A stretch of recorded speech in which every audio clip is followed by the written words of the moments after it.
There's no and fire and eliminate. There's no other reason for a gun. Okay, Rabah Shokit and Christina in a minute. Yes, sir. You've had your hand up for a while. Go on. I think it's ridiculous. You sit there and you compare a gun to a bus, a mode of transport. A gun's there and designed to inflict damage to people and to harm people.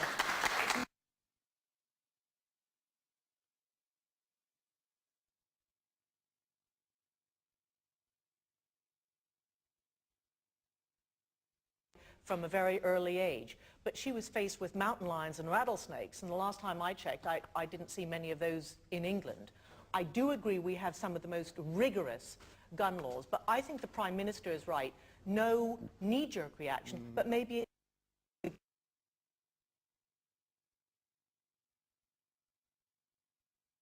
out of control. 90% of the population own it. It's absolutely appalling. Do you know that there are 10,000 accidental deaths from gunshot wounds alone in the States? If you own a gun, you are 26 more times likely to die from a gun. Guns are not neutral things. I'm sorry. But what about Rabah Shokit? What about people who do target practice or shoot vermin? The law-abiding vast majority.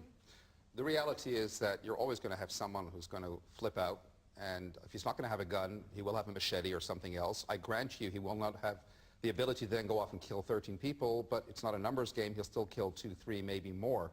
My big concern is, like everything else, if you ban something, you just essentially force it underground.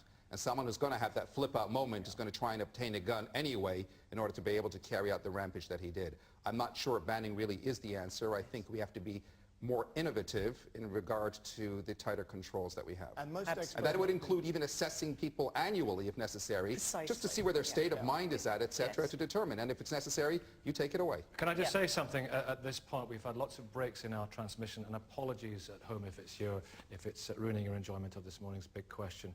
But I think we've sorted it out, so bear with us. Graham, you wanted to come back on that point from Rabah Shokit, or was it Christina's point? Yeah, well, I was talking more that this lady mentioned about mountain lions. There are a group of people in society, the elderly, the weak, the disabled, that have no means whatsoever of self-defence. So you think they should have guns? Would a gun be of comfort to the 89-year-old woman in Manchester that was raped by a burglar in her own home, in her own bed? It would have been used against her. Wait a minute, everyone. She should have panicked herself. Lady back there, in the back row. I can't believe what you're saying. Are you real? Are you saying... are you saying put a gun in a pensioner's hand? And another thing, having a licence doesn't make you more trustworthy than the kid in the street holding the gun. There's no difference. Nikki, let's... This man, Derek, but how come he had a licence? Why weren't there updating checks by the medical people and proper communication with the police force about his current mental stability? There may well have been failures in his case.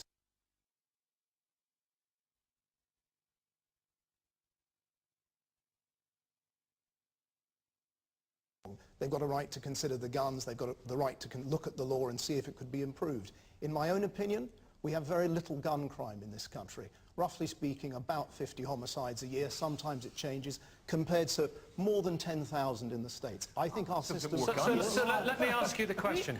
Let me ask you, wait please. Incidents like this seem to... saw this week. Is that the price we just have to pay for people's freedom?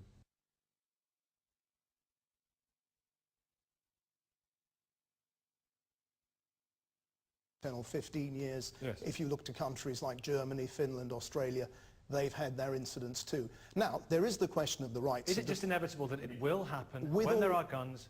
With legal or illegal weapons. Most expert opinion believes that there's as many illegal weapons in this country as legally owned ones. And finally, let me just make this final point.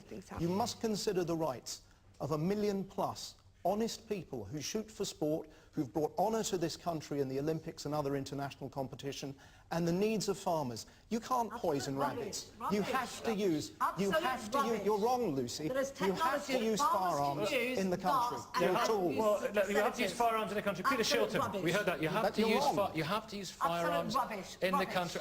You can hear there's a little bit of disagreement. There's no point in being slightly, yes. Peter. how are you going to ban guns? Because at the end of the day, it's part. Can I just? Yeah, thank you.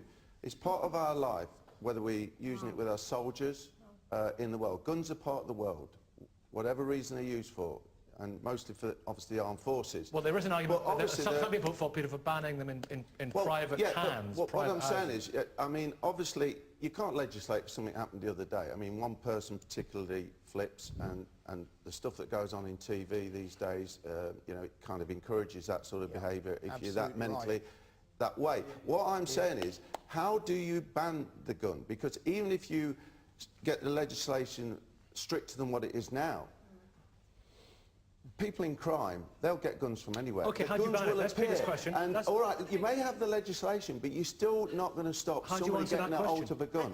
I hear your argument and I understand the devastation in Cumbria, but just before Cumbria, a young black male in Peckham, in the heart of Peckham where I live, where gun crime is rife, was shot in the head.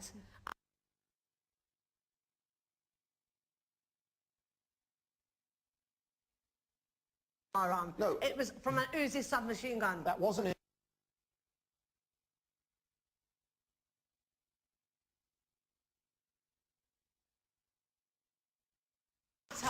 Any firearm, whether it's in your shooting range or in No, your but you back must garden get your or facts in your right. hand, This is You know, very it should be everybody who owns a gun. As long as there's Tony Greenstein wants to come in here. The problem with this discussion is that guns don't fire themselves. So in the United States, you have a lot of gun crime. In Norway, which has more guns per head of population, you have very little gun crime. Why is that? Because the kind of society in Norway is so totally different from the United States. It's a violent society.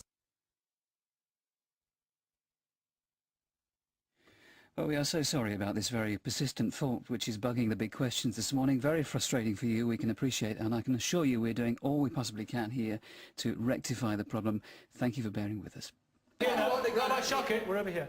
I agree with the gentleman because, I mean, if you look at Canada, which is a country just next to the USA, and you see the number of crime committed by those that possess guns is more and more significant than the one in Canada. So, you know, that reinforces the point of culture. It's about culture. You're from Canada, aren't you? I'm from Canada, indeed, and that's very much, what you're saying is absolutely correct. The bottom line is, if everyone who owns a gun, and that does mean more resource from the government, would be properly assessed every 6 months, you would have found out that this guy has an issue with the Inland Revenue. You would have found out that this guy has a feud in his family. If you would have assessed him, you would have known, well, maybe now is the time to take the guns away from him for a period of time. It says on the legislation, intemperate habits. That's the phrase used. And maybe there need to be better lines of communication. And that has to be thoroughly defined in order to be able to prevent something like this. One of the practical problems at the moment is there's so much bureaucracy because all the legislation that we've got has been reactive, that the police inquiries officers involved in assessing people don't have enough time to make sure we've got the best legislation we possibly could have, and it could be better. Graham, last word. Yeah, my question is to this lady here. She's failed to explain exactly how a gun ban would work. Crime involving firearms has increased as the legislation's been tightened. Well, I'd be frightened if you had a gun. I'd be frightened of you. Can you please... Because you hire it. Could you please... And let me finish. Could you please explain to me why Switzerland is so much safer than Mexico? I'm worried about this country. I'm worried about the country you that I live in. how to explain how a gun ban works. I'd be scared of you because I've heard you on radio and you said if someone broke into your house, you would shoot to kill. I would defend myself You if my said life shoot was to kill. You But said why shoot do we have to go down that route?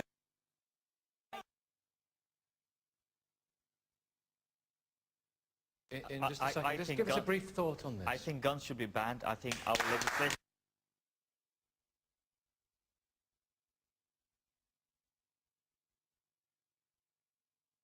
undergo a re-educating program. What about people we who need shoot to for a hobby? de-glamorize. What about people who shoot for a hobby? They should go to the club. Shooting club. Farmers can use our...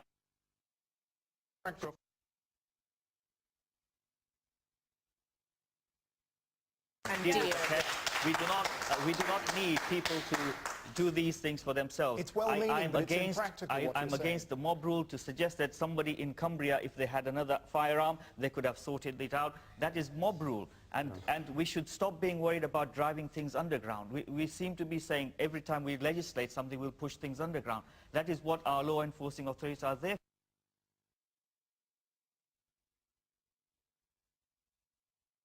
for. Sorry again for the interruptions in the broadcast, but you can, I think you're back with us now. You can join in that debate by logging on to BBC.